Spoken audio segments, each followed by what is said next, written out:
શ્રી હરિકૃષ્ણ મહારાજની જય, શ્રી લક્ષ્મીનારાયણ દેવની જય, શ્રી નરનારાયણ દેવની જય, શ્રી ગોપીનાથજી મહારાજની જય, શ્રી રાધારમણ દેવની જય, શ્રી મદન મોહનજી મહારાજની જય, શ્રી વૃંદાવન બિહારી લાલની જય, શ્રી ધર્મ ભક્તિ વાસુદેવની જય, શ્રી ઘનશ્યામ મહારાજની જય, શ્રી નારાયણ મુનિ દેવની જય, શ્રી મર્યાદા પુરુષોત્તમ શ્રી રામચંદ્ર ભગવાનની જય, શ્રી બાલકૃષ્ણ લાલની જય, શ્રી વિઘ્ન વિનાયક દેવની જય, શ્રી કષ્ટભંજન દેવની જય.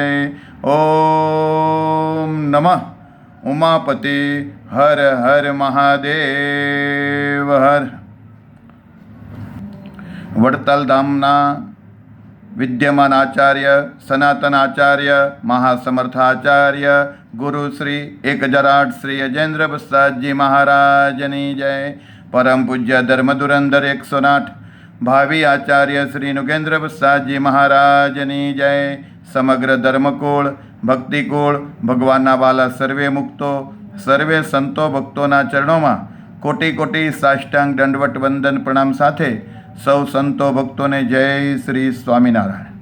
શ્રી હરિચરિત્રામૃત સાગર, ભગવાનની અનેક લીલા અને ભગવાનની આજ્ઞા.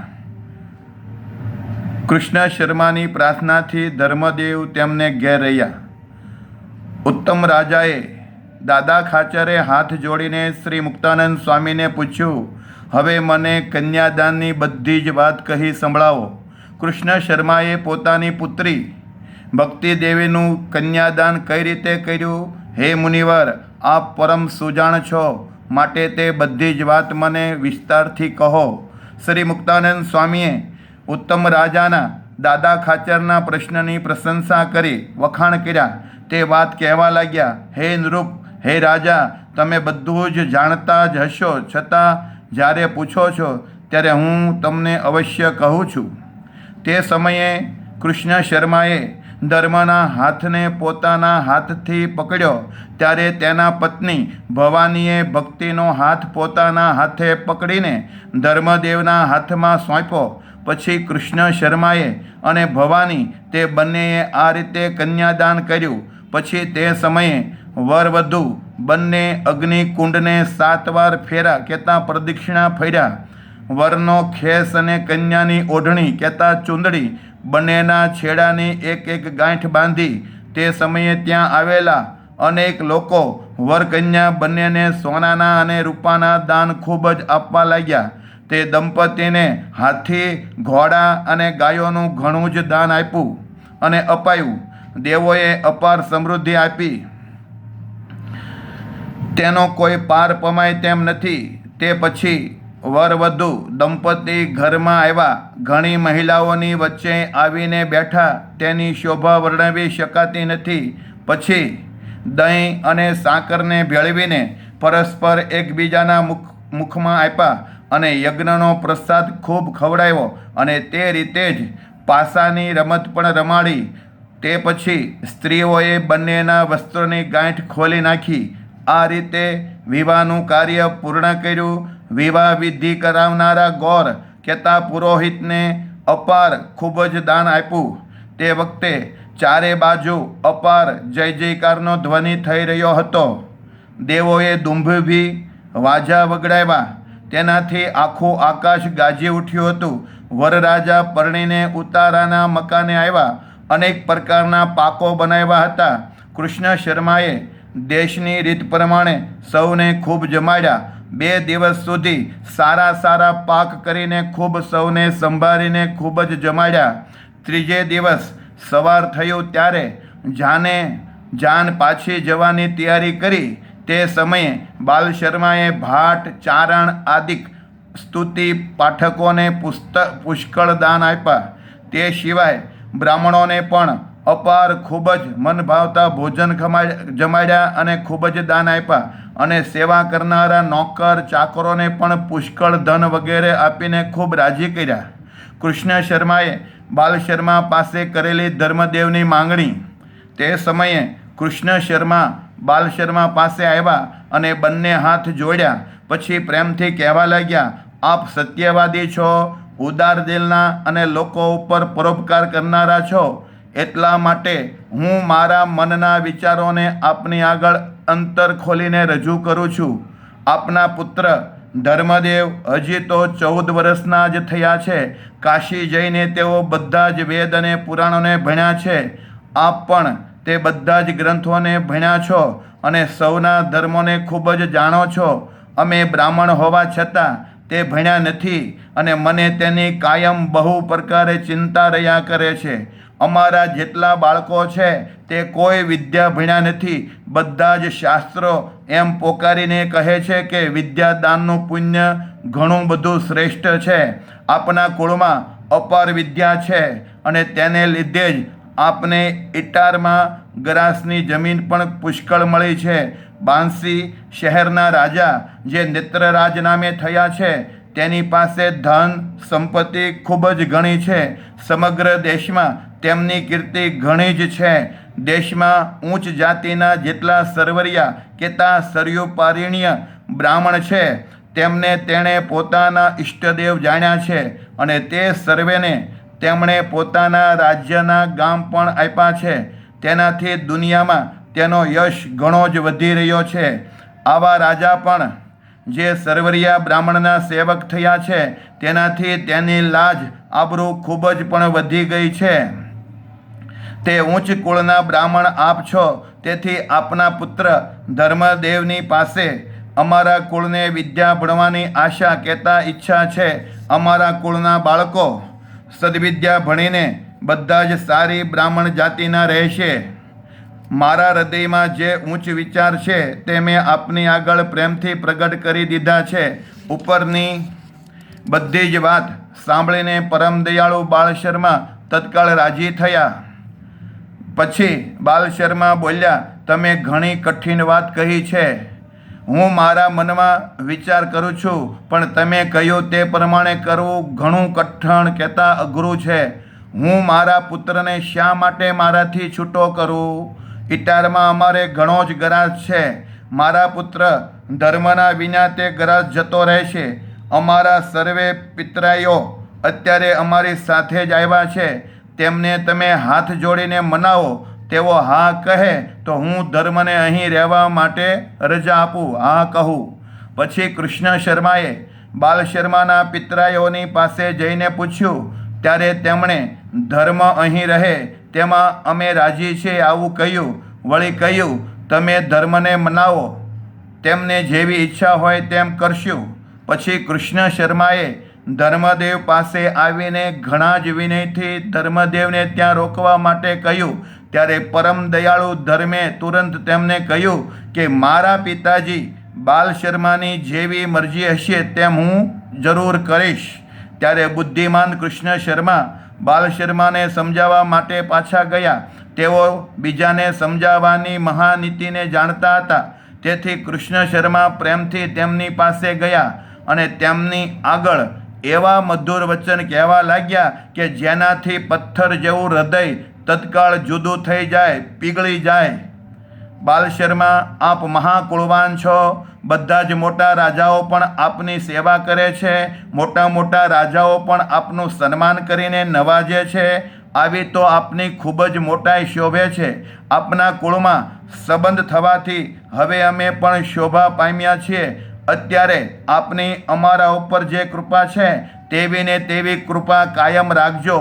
માટે હું 2 હાથ જોડીને આપની પાસે માંગણી કરું છું. તે મારી માંગણીને આપ ટાળી નાખશો નહીં. મને આપનો દૃઢ વિશ્વાસ છે કે આપ પોતાને મુખે ક્યારેય ના નહીં કહો. ક્યારેય ના કહી શકશો નહીં. આપની મહાનતા ઘણી વિશાળ છે. તેને સમજીને હું માંગણી કરી રહ્યો છું. તે પણ જો પ્રેમ હોય તો જ થાય. પ્રેમ વિના કશું મનને ગમે નહીં. જ્યારે કામ પડે ત્યારે ખબર પડે કે મિત્રતા કેવી છે. આપના પુત્ર વિદ્વાન કહેવાય છે. તેમના સમાન બીજા કોઈ વિદ્વાન અમારા મનમાં ગમતા નથી. તેઓએ કાશી જઈને વેદ અને પુરાણોનું અધ્યયન ખૂબ જ કર્યું છે. તેથી ધર્મદેવના મુખકમળથી પુરાણોની કથાનું અમે રસપાન કરશું. શાસ્ત્રનું શ્રવણ કર્યા સિવાય બ્રાહ્મણોનો ધર્મ રહે નહીં. શાસ્ત્રને લઈને જ બ્રાહ્મણોનો ધર્મ રહી શકે છે. તે સમયે બાલશર્માએ અપાર મિત્ર ભાવના દેખી. પછી મનમાં એક નિર્ધાર કરીને કહ્યું કે જેમાં તમે રાજી હોવ તેમાં અમે પણ રાજી છીએ. આટલું બોલીને જેમ કોઈ પ્રાણને કાઢીને આપે તેમ પોતાના પ્રાણ સમાન પ્રિય પુત્રને તેમને આપી દીધા. આવો નિર્ણય તો ધૈર્ય રાખીને બાલશર્મા જ કરી શકે છે. બીજા કોઈથી આવું થઈ શકે નહીં. બાલશર્માના તે વચન સાંભળીને કૃષ્ણ શર્માને ઘણો જ આનંદ થયો અને તેઓ વારંવાર બાલશર્માના ચરણોમાં નમી પડ્યા અને બોલ્યા કે અમે ધર્મદેવને પુત્ર કરતાં પણ વિશેષ જતન કરીને સાચવશું અને વારંવાર આપના ઉપર કુશળપત્ર લખતા રહીશું. ઉત્તમ રાજાએ દરબાર દાદા ખાચરે પૂછ્યું. બાલશર્માના એકમાત્ર પુત્ર ધર્મદેવ છપૈયા રહ્યા અને તે પણ તેના મિત્ર કૃષ્ણ શર્માના હિત માટે જ ત્યાં રાખ્યા. તે પિતા જ્યારે પોતાને ઘેર ઇટાર ગામ ગયા ત્યારે તેમણે ધર્મદેવને કયા હિતવચનો કહ્યા હતા. હે મુનિવર, તે સુખદાયક વાત હવે તમે મને કહો. ઉત્તમ રાજાના આવા વચન સાંભળીને અત્યંત પરમ દયાળુ શ્રી મુક્તાનંદ સ્વામી તુરંત તેમને તે વાત કહેવા લાગ્યા. બાલશર્માએ મનમાં ખૂબ જ ધીરજ રાખી. પછી ભક્તિ દેવી આગળ તે સમયે પતિવ્રતા સ્ત્રીના બધા જ ધર્મો કહ્યા. પતિવ્રતા સ્ત્રીનો મહિમા. જે સ્ત્રી પતિવ્રતાના ધર્મ પાળે છે તેના ઘણા મોટા સંકટ તત્કાળ ટળી જાય છે. પતિવ્રતાના મા બાપ અને કુટુંબીઓ જે હોય તેનો પણ તત્કાળ મોક્ષ થાય છે. જે સ્ત્રી પતિવ્રતાના ધર્મોને પાળતી હોય તે પોતાની 3 પેઢી સુધીના બધા જ લોકોને તારી લે છે. શરીરમાં 3 કરોડ જેટલા રોમ કેતા રૂવાડા હોય છે. પતિવ્રતા સ્ત્રી સ્વર્ગમાં પોતાના પતિની સાથે તેટલા 3 કરોડ વર્ષ સુધી સ્વર્ગનું ખૂબ જ સુખ ભોગવે છે સાથે રહીને. સૂર્ય, ચંદ્ર અને વાયુ સ્વયં નિષ્પાપ પવિત્ર થવા માટે ડરતા પતિવ્રતાનો સ્પર્શ કરે છે.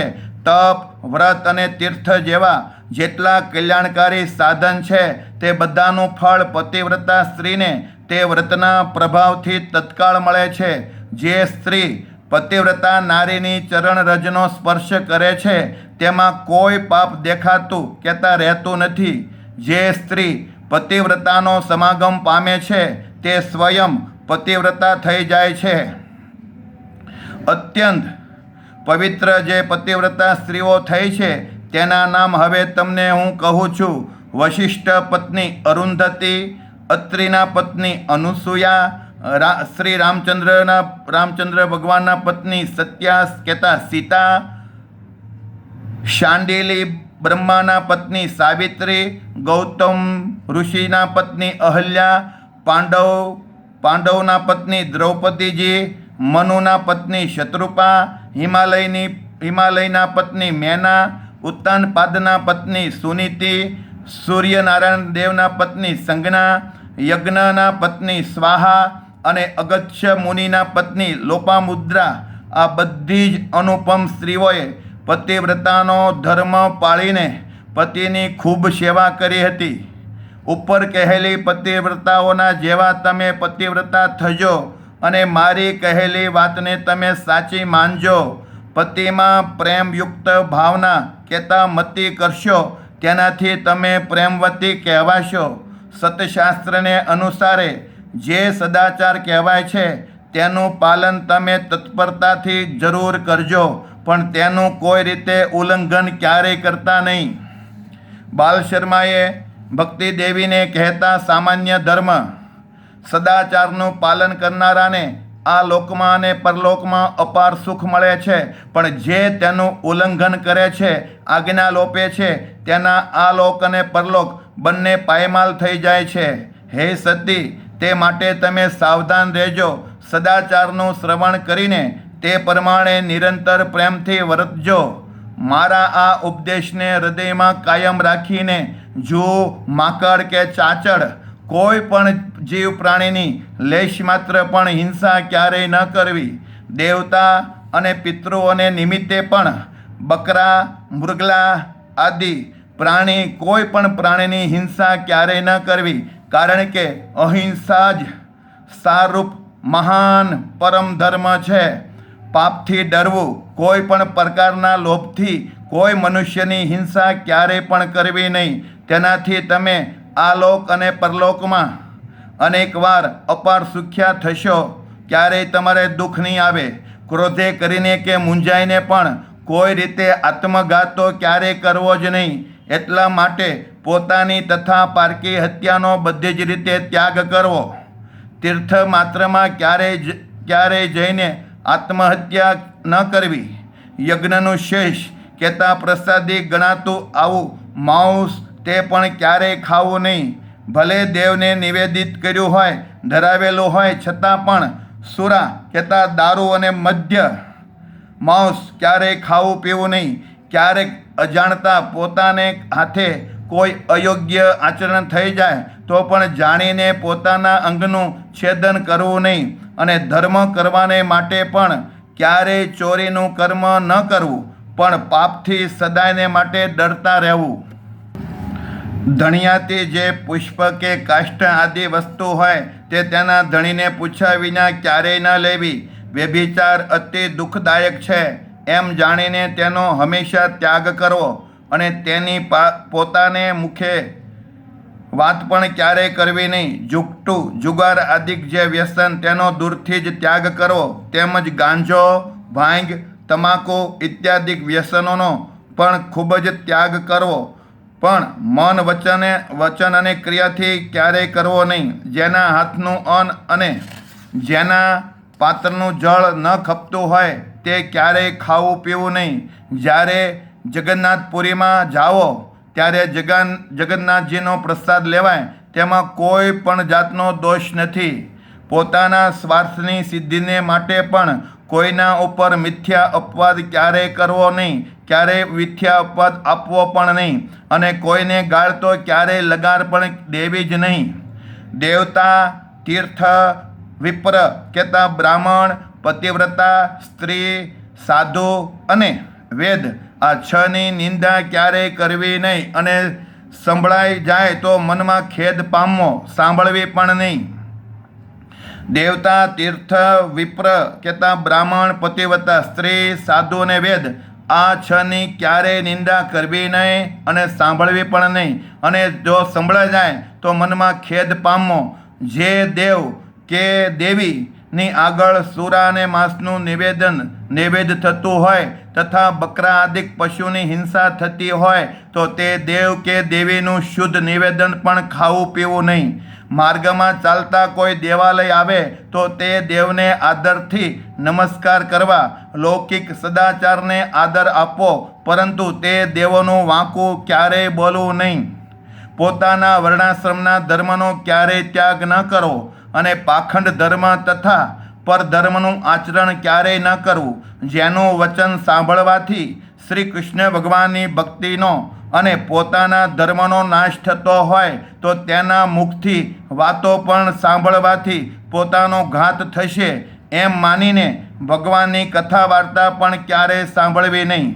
પોતાનો અને પારકો દ્રોહ થાય આવું સત્ય વચન પણ બોલવું નહીં. ચોર, પાપી, વ્યસની, કામી, કિમિયાગર, પાખંડી અને પ્રપંચી આ 6 જણાનો સંગ બધી જ રીતે ત્યાગ કરવો, તજી દેવો. ભક્તિ અને જ્ઞાનનું અવલંબન કરીને જે માણસ સ્ત્રી, ધન અને રસાસ્વાદમાં આસક્ત થઈ પાપમાં પ્રવૃત્તા હોય તેનો સંગ અનંત ઘણો લોભ દેખાડે તો પણ ક્યારેય ન જ કરવો. શ્રી કૃષ્ણ ભગવાન અને તેના અવતારોનું જેમાં યુક્તિએ કરીને ખંડન કર્યું હોય આવા શાસ્ત્રોને ક્યારેય માનવા નહીં. અને તેને નહીં માનો ત્યારે જ શ્રીહરિ તમારા ઉપર ખૂબ રાજી થશે. ગાયા વિનાનું દૂધ, તેલ, પાણી ક્યારેય પીવું નહીં. તે અળગણ પીવાથી મનુષ્યની બુદ્ધિ મલિન થઈ જાય છે. અને જે પાણીમાં ઝીણા જંતુ ઘણા હોય તેનાથી નાવા ધોવાની ક્રિયા પણ ક્યારેય કરવી નહીં. જે ઔષધમાં દારૂ અને માંસ ભેળવેલા હોય અને અજાણ્યા વૈદ્યે તે અજાણ્યા ડૉક્ટરે તે દવા આપી હોય, કદાચ શરીરમાંથી પ્રાણ નીકળી જાય તો પણ તે ઔષધ દવા વગેરે માંસ ભેળવેલું દારૂ નાખેલું ઔષધ ક્યારેય ખાવું પીવું નહીં. લોક અને શાસ્ત્રમાં નિષેધ કરેલા સ્થળોમાં અને પવિત્ર સ્થાનોમાં મળમૂત્ર આદિ ક્રિયા ક્યારેય કરવી નહીં. તે ક્રિયા માટે બધી જ પવિત્ર જગ્યાનો ત્યાગ રાખો. ચોર માર્ગે કરીને ક્યારેય પેસવું નહીં અને ત્યાંથી બહાર નીકળવું નહીં. ધણિયા તે જગ્યામાં તેના ધણીને પૂછ્યા સિવાય ક્યારેય ઉતારો કરવો નહીં. પુરુષોએ સ્ત્રીના મુખથી જ્ઞાન વાર્તા સાંભળવી નહીં. સ્ત્રી સાથે વાદ વિવાદ ક્યારેય કરવો નહીં અને મનમાં લાજ શરમ રાખવી. વિચાર્યા વિના કોઈ કામ તત્કાળ ક્યારેય કરવું નહીં, પણ ધર્મ સંબંધી કાર્ય તો તત્કાળ જ કરવું, પણ તેમાં ક્યારેય વિલંબ કરવો નહીં. આ રીતે ગૃહસ્થના સામાન્ય ધર્મ છે તે અનેક પ્રકારના છે. તેને પ્રેમથી સાંભળવા જોઈએ, કારણ કે જ્ઞાન વિનાનો મનુષ્ય પશુના તુલ્ય ગણાય છે. બાલશર્માએ ધર્મદેવને વર્ણાશ્રમ ધર્મ અને રાજધર્મ કહ્યા. પછી ધર્મદેવે બંને હાથ જોડીને પોતાના પિતાજીની આગળ કહ્યું કે હવે મારે માટે શિખામણની જે વાત આપે કહેવી હોય તે મને સ્પષ્ટ કહો, અને ચારેય વર્ણના જે વિશેષ ધર્મ હોય તે આપ હવે મને પ્રેમથી કહો, કારણ કે આપ બ્રહ્માના અંશ છો એવું આપના વચનો જ જણાવી દે છે. જે કોઈ પણ વસ્તુ હોય છે તે પોતાનો મહિમા પોતાને મુખે કહેતી નથી. તે વસ્તુના ગુણોથી જ તેનું જ્ઞાન થાય છે. ગુણ વિના તે વસ્તુનો ખ્યાલ આવતો નથી. જેનામાં જે ગુણ હોય તે આવિર્ભાવ થઈને દેખાઈ આવે છે, તેથી તે ગુણ સ્વયં જણાઈ આવે છે. કોઈનો સ્વભાવ છુપાવ્યો છુપો રહેતો નથી. ધર્મદેવની પ્રબળ સમજણ પિતાએ જાણી લીધી અને જાણ્યું કે ધર્મ વિના ધર્મમાં ભાવ થાય નહીં, માટે ચોક્કસ આ ધર્મનું જ સ્વરૂપ છે. છતાં પણ બાલશર્મા પોતાના પુત્ર હરિપ્રસાદની આગળ સૌ પહેલાં સુખરૂપ બ્રાહ્મણના ધર્મ કહેવા લાગ્યા. બ્રાહ્મણોએ તેમને કરવા યોગ્ય જે બ્રહ્મકર્મ છે તેને બહુ પ્રકારે શીખીને તેમાં કુશળ રહેવું જોઈએ અને તે કર્મ જ રાત દિવસ કરવા જોઈએ. વળી શમ, દમ, સંતોષ અને ક્ષમા આદિક બ્રાહ્મણોના ગુણો છે તે ગુણોથી યુક્ત તમારે સદાય રહેવું. વર્ણ અને આશ્રમને ઘટે એવો જે ધર્મ તેનું પાલન કરવામાં તમારે તત્પર રહેવું. સત્ય બોલવું, સત્ય જ વર્તવું. એ રીતે સત્યના ગુણોને હૃદયમાં ઉતારવા. સુખ અને દુઃખના પ્રસંગે ધીરજતાથી યુક્ત રહેવું. ક્યારેય કાયરના જેવું વેણ મુખથી બોલવું નહીં. રાત્રે દિવસ મચ્છર દોષથી રહિત વર્તવું. તેવા વર્તનથી તમારો યશ દિન દિન પ્રત્યે દિન વધતો રહેશે. કોઈ અકાર્ય અયોગ્ય વાત કરવામાં લાજ શરમવાળું વર્તન રાખવું. તપ, તીર્થ અને વ્રત કરવા અને તિતિક્ષા કહેતા સુખ દુઃખાદિક દંડોથી પરાભવ પામવું નહીં. અનસૂયા રાખવી અને સત્યશાસ્ત્રનો અભ્યાસ રાખવો. અહિંસા પાળવી. ઇન્દ્રિયોનો નિગ્રહ કરી તેને જીતવી. શૌચ, વિદ્યા અને વિનય પ્રધાન થવું. ચોરી ક્યારેય કરવી નહીં. આસ્તિક થવું. ભગવાનમાં પ્રેમ કરવો. ભગવાનમાં શ્રદ્ધા રાખવી. કથા વાર્તા કરવી. ભગવાનના ગુણ ગાવા, ગુણ સાંભળવા. હરિની ભક્તિમાં મનને પરોવવું. ક્યારેય પતિગ્રહ ન કરવો, અર્થાત દાન ન લેવું. જ્યારે સંધ્યા અને જપનો સમય હોય ત્યારે તત્પર થઈને તે જરૂર કરવા. સ્નાન, ધ્યાન, હોમ, યજ્ઞ, દાન, સહનશીલતા અને શાણપણું રાખવું. સ્વાધ્યાય કાયમ કરવો. ભણવું, ભણાવવું, પિતૃતર્પણ, દેવપૂજા વગેરે કરવા અને આત્મજ્ઞાનનો અભ્યાસ જરૂર રાખવો અને પરમાત્માના સ્વરૂપના જ્ઞાનરૂપ વિજ્ઞાનને પ્રાપ્ત કરવું. દયા, કોમળતા, બ્રહ્મચર્ય, ત્યાગ અને સરળતા આવા અનેક પ્રકારના બ્રાહ્મણના બધા જ મહાન ગુણ કયા છે. હે ધર્મ, તમે મહાન ધર્મ ગુણવાળા હોવાથી તે ધર્મોને મૌન બની અર્થાત મનનશીલ બનીને જરૂર રાખજો. હવે ક્ષત્રિય વર્ણના જે પ્રસિદ્ધ ગુણ છે તે કહું છું. તે ગુણો જ્યારે યથાર્થ રીતે ક્ષત્રિયો પાળે ત્યારે તે શુદ્ધ ક્ષત્રિય કહેવાય છે. શૂરવીરતા, ધીરજ, ઉદારતા, બળ, તેજ, શરણાગતનું રક્ષણ કરવું, પ્રજાવત્સલતા, ગાય, વિપ્ર કહેતા બ્રાહ્મણ અને સાધુઓની રક્ષા કાયમ કરવી અને દયાળુતા રાખવી અને યજ્ઞ યાગ કરાવવા, યુદ્ધમાં ઉત્સાહ, ગરીબના ઉપર દયા કરવી, પ્રસન્ન રહેવું અને ક્ષમા આદિ ગુણોથી યુક્ત રહેવું, આ બધા જ ક્ષત્રિયોના ધર્મ છે. હવે રાજાના ધર્મ કહું છું, તેને બરાબર સાવધાનીથી યથાર્થ સાંભળો. રાજાએ પોતાની પ્રજાને પ્રાણની જેમ માનવી, તેનું પાલન કરવું અને તેનું સન્માન જરૂર કરવું. કોઈ આવીને પ્રજાને પીડે તો તેનાથી રાજાને દિલમાં દુઃખ થવું જરૂર જોઈએ. પોતાની સાથે કોઈ વેર કરવા ઈચ્છતો હોય તો તેની તપાસ જરૂર કરવી અને પછી તેના મૂળ ઉખાડી નાખવા. તેને એવો તો છીન ભીન કરી નાખવો કે ફરીથી તેનું બળ વધી શકે નહીં. અને આવો જે રાજા હોય તે જ ખરો નિપુણ રાજા ગણાય છે. પછી તેનો યશ ત્રિલોકીમાં, પાતાળ લોક, પૃથ્વીલોક અને સ્વર્ગલોકમાં, ત્રિલોકીમાં તેનો યશ વ્યાપી જાય છે. પોતાનાથી વિશેષ બળવાન કોઈ રાજા હોય તો તેની સાથે ક્યારેય ખોટું જોર જણાવવું નહીં. તેની સાથે જો હળી મળીને રહેવાય તો ક્યારેય દુઃખ આવે નહીં. જેટલી ભૂમિમાં પોતાનું રાજ્ય હોય તેટલા ભાગને સુવ્યવસ્થિત કરતા રહેવું. વિદુર નીતિમાં જે ધર્મ કયા છે તેને રાત દિવસ વિચારી રાખવા જોઈએ. રાજાએ અધર્મના મૂળને ઉખાડી નાખવાની ઈચ્છા જરૂર કરવી અને ધર્મનું સ્થાપન કરવામાં ઉત્સાહ ખૂબ રાખવો. વ્યસન માત્રનો જરૂર ત્યાગ રાખવો અને જેમાં નીતિ ન હોય તેવા કામમાં અનુરાગ કહેતા આદરભાવ રાખવો જ નહીં.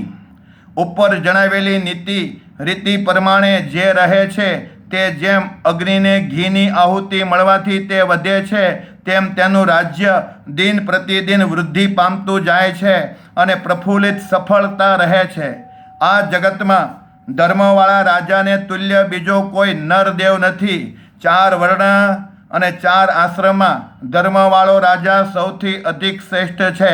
4 વર્ણ કહેતા બ્રાહ્મણ, ક્ષત્રિય, વૈશ્ય અને શૂદ્ર, આ 4 વર્ણ છે અને 4 આશ્રમ છે. ધર્મવાળો રાજા સૌથી અધિક શ્રેષ્ઠ છે. જે રાજા પ્રથમ સ્વયં ધર્મવાળો હોય અને પછી તે જો અધર્મ કરવા ચાહે છે તો તેમાં કોઈ પણ જાતની કાર્યશક્તિ રહેતી નથી. કારણ કે બળ પ્રેરક ધર્મ તો દૂર થઈ ગયો હોય. વર્ણાશ્રમનો ધર્મ ઈશ્વરે સ્થાપ્યો છે. તેનો જે લોપ કરે છે તેને કૃત્યારૂપ અગ્નિના જેવું વિનાશકાળી પાપકર્મ લાગે છે. જ્યાં અધર્મ આવીને નિવાસ કરે છે ત્યાંથી શુભ બુદ્ધિનો વિનાશ થઈ જાય છે. પછી તે સત્યને અસત્ય માને છે અને અસત્યને સત્ય કરીને માને છે. તે ન્યાયને અન્યાય કરી દે છે અને અન્યાયને ન્યાય કરીને દેખે છે. આવું જ્યારે કરે ત્યારે તે ઘટતો ઘટી જાય છે અને જેમ ચાલતો શ્વાસ બંધ થઈ જાય છે તેવી તેની સ્થિતિ બને છે. શરીરમાં શ્વાસ બંધ થવાથી તે તત્કાળ શબ થઈ જાય છે, મળદું થઈ જાય છે અને તેની જેવી દુર્દશા થાય છે તેવી જ ધર્મહીન બેહાલ થયેલા રાજાની તરત દુર્દશા થાય છે. તેટલા માટે બુદ્ધિમાન રાજાએ સાવધાન થઈને ધર્મ નિયમમાં અવશ્ય રહેવું જ. જે રાજા પોતાના હાથમાં ધર્મરૂપી ખડગને ધારે છે અને ક્ષમારૂપી ઢાલને રાખે છે તે પોતાના શત્રુનો સંહાર કરી શકે છે. જે રાજાએ ક્ષમારૂપી ગઢ કહેતા કિલ્લાને જીતી લીધો હોય તે રાજાને આખું જગત આધીન રહે છે. જે રાજા ધર્મને મુખ્ય રાખે છે, જેની રાજગાદી ધર્મપૂર્ણ છે, તેની કીર્તિ નિત્ય વધતી રહે છે. ધાર્મિક રાજા વધતો એટલો બધો વધી જાય છે કે એને ફરીવાર આ સંસારનું ભટકણ રહેતું નથી. પછી બીજી વાર આ સંસારમાં એને જન્મ મરણ પામવું પડતું નથી. પછી તે ભગવાનના ધામમાં રહીને ભગવાનની અખંડ સેવામાં રહે છે. તેનું પવિત્ર યશભર્યું નિશાન ફરકતું રહે છે, તેમાં તેને કોઈ પણ વિઘ્ન નડતું નથી. ધાર્મિક રાજા નિત્ય સુખની શૈયામાં સૂવે છે, તેને ક્યારેય દુઃખરૂપ શત્રુનું મુખ જોવું પણ પડતું નથી, સપનામાં પણ. રાજ્યના 7 અંગ છે, હવે તે અંગોને હું કહું છું. સ્વામી કહેતા રાજા, અમાત્ય કહેતા મંત્રીગણ, સુહદ કહેતા મિત્રો, કોષ કહેતા ખજાનો, દેશ કહેતા કિલ્લાઓને, અને બળ કહેતા સેના. આ રાજ્યના 7 અંગ છે. હવે રાજ્યના જે 6 ગુણ છે તે કહું છું.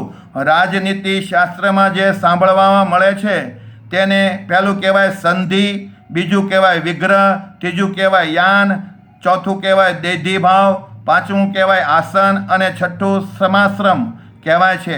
હવે રાજધર્મમાં ધીરજથી રહેનારા રાજાને માટે 4 સ્થિર ઉપાય કહું છું. સામ, દામ, દંડ અને ભેદ આવા નામે કહેવાય છે. રાજનીતિના ગ્રંથોને વિચારીને હવે હું તીર્થ બતાવું છું. 4 ગુપ્તચર, ને જ્યાં જ્યાં ગુપ્ત માહિતી મેળવવા મોકલવામાં આવે તેને નિશ્ચિત તીર્થ કહેવાય છે. રાજા સભાસદોને અને વ્યવહારને દેખે, દંડવા લાયક અને ન દંડવા લાયકને ઓળખે, પૂરી તપાસ કરી કુળ જોઈ સભાસદોને નિર્ણય કરવાનો અધિકાર આપે. રાજા, રાજ્યગુરુ, સચિવ અને શિષ્ય પ્રજા તપાસ્યા વગર ક્યારેય કોઈ નિર્ણય કરે નહીં.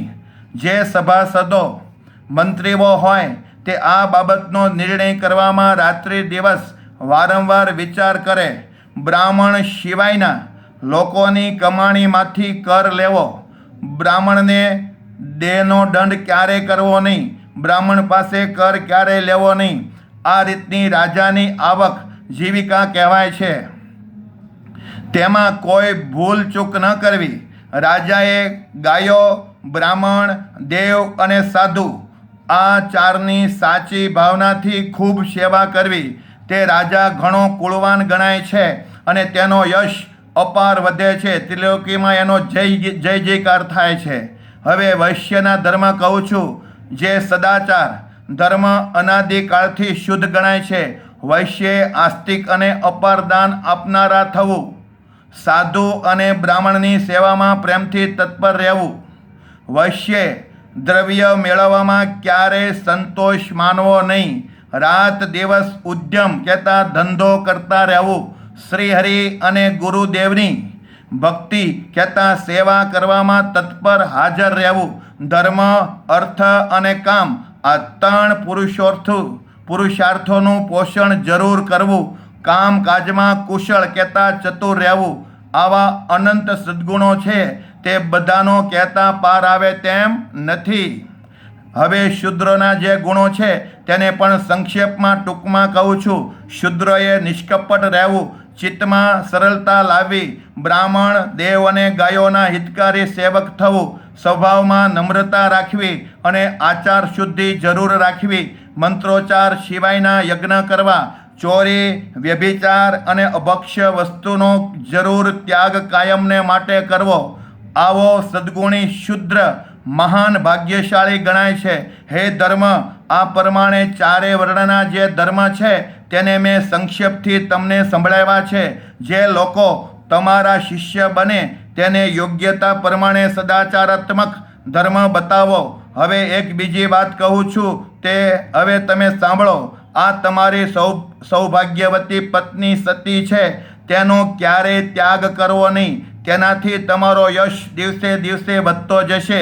આટલું મારું વચન અવશ્ય માનજો. જે પુત્ર પિતાનું વચન માને તે સુપુત્ર કહેવાય છે, અને જે ન માને તે કુપુત્ર પુત્ર કહેવાય છે.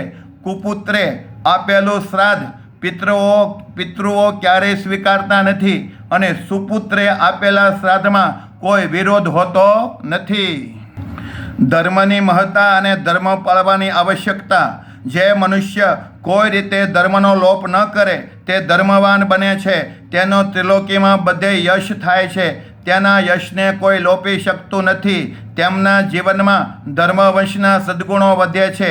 ત્યાં સ્વયં શ્રીહરિ આવીને સદાય રહે છે.